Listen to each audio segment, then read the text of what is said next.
every other church, during the parking study that we provided to the staff and to you, indicates a number of cases that Kimley Horn looked at in Fulton County and in City of Sandy Springs, and in no instance where there wasn't a school or a daycare, which there are neither in this case, in no instance was there any case where a ratio other than that is contained for a church or other place of worship was applied in Sandy Springs or in Fulton County.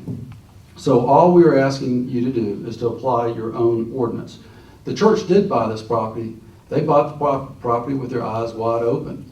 They knew what the parking requirement was because they looked at the ordinance for a church, and they know what their needs are. They know what the size of their largest place of assembly would be.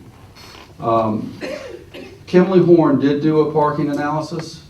It was requested by staff, if you recall. That was the purpose of the deferral last time, was to provide them the information that they requested in order to show that the entire facility could be used by the Church of Scientology in a manner that would not impose a burden from a parking standpoint beyond that the property could handle.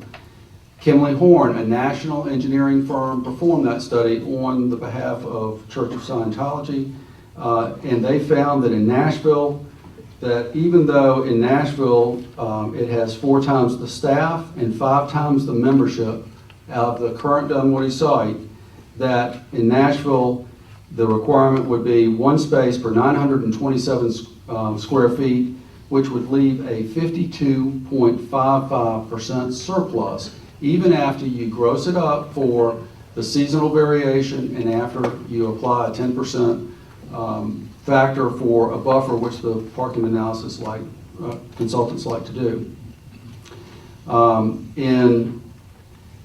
We understood the concern about the fact that Nashville has not been open for very long. That is true. They have a much larger congregation, and so they open with a much larger congregation than Dunwoody has, but so to address that, we had them go study the Buffalo Church.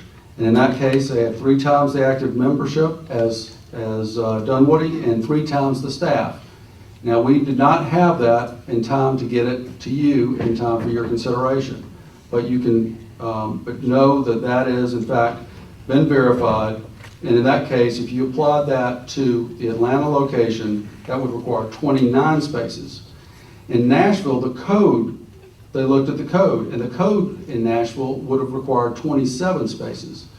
The only thing the staff did in looking at the Nashville study was they looked and they said, okay, there are 114 parking spaces at Nashville, and that it has X number of square feet in the facility, divided that out, got a ratio, applied that, and said that as a justification for our needing additional spaces here. That's not a parking study. We didn't need to go hire Kimley Horn to do that. What they did was they actually looked at the use of the spaces and how many were being used in Nashville based on, and they looked at the highest time periods of use both during the week and on weekends.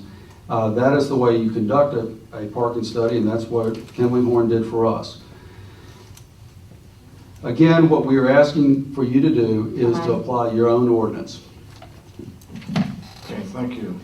At this point, we're going to close the public comment.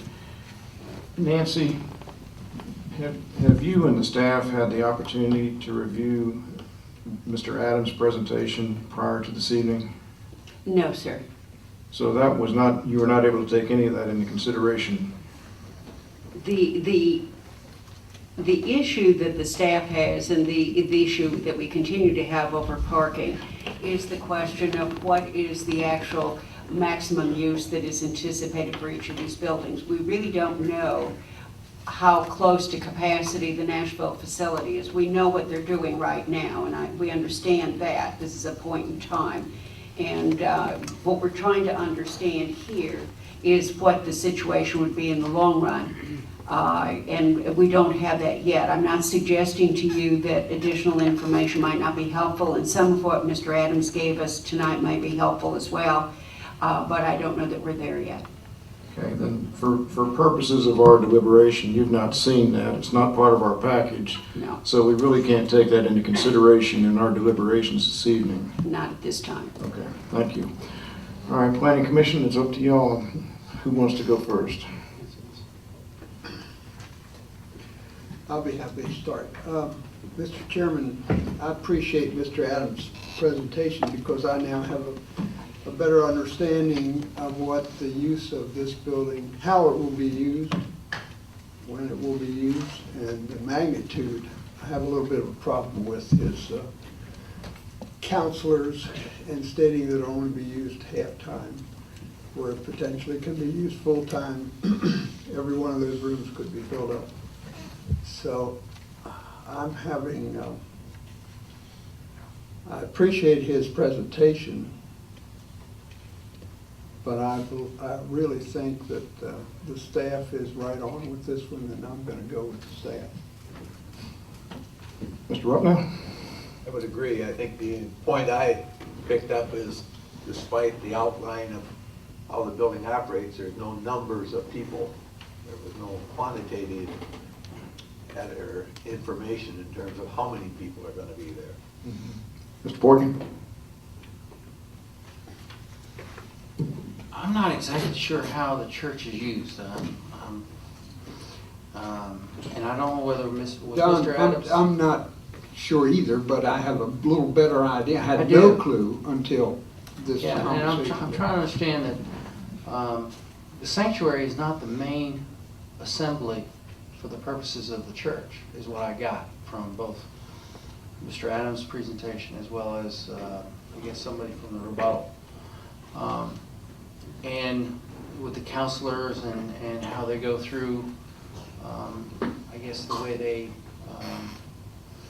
they work together. I don't know exactly how to call it, but it seems like basing a parking requirement on an assemblage use is probably inappropriate for the way they are going to use this building. So that now I'm sort of left out, well, how do we apply that? And it almost seems that we got to go back to the small counseling, or which is like an office type use. So I'm sort of up in the air on how to do that, and that's why I trust the staff has come up with their number. Ms. Major? I'm concerned about the future, the growth of the church, if it were to locate at the site. I'm also concerned, I share the same concerns as some of the neighbors who have spoken. And I know we have about 400 signatures in our packet and letters of opposition. I just think it's a little intense for the site. Mr. Rubenstein? I'd be curious, I don't know where Mr. Adams is. I assume he's still there. Do you go around the country having to do things like this, go before planning commission, city councils to defend rezonings or to support rezonings? Is this a common occurrence for you? Well, variances can be common, and we go through the same process, and we continue to open up churches because we comply. And some of our churches don't have a parking requirement because they're in the middle of the downtown cities, such as London, New York, down by Times Square. People take public transit, which some will do here, and some will carpool, and husbands and wives that work at the church together, they'll come in one car. So staffing is very small from a standpoint of car requirements. Because it is where it is, carpooling makes a lot of sense. But that's not even taken into account. And but to Let me Yeah. restate my Okay. question.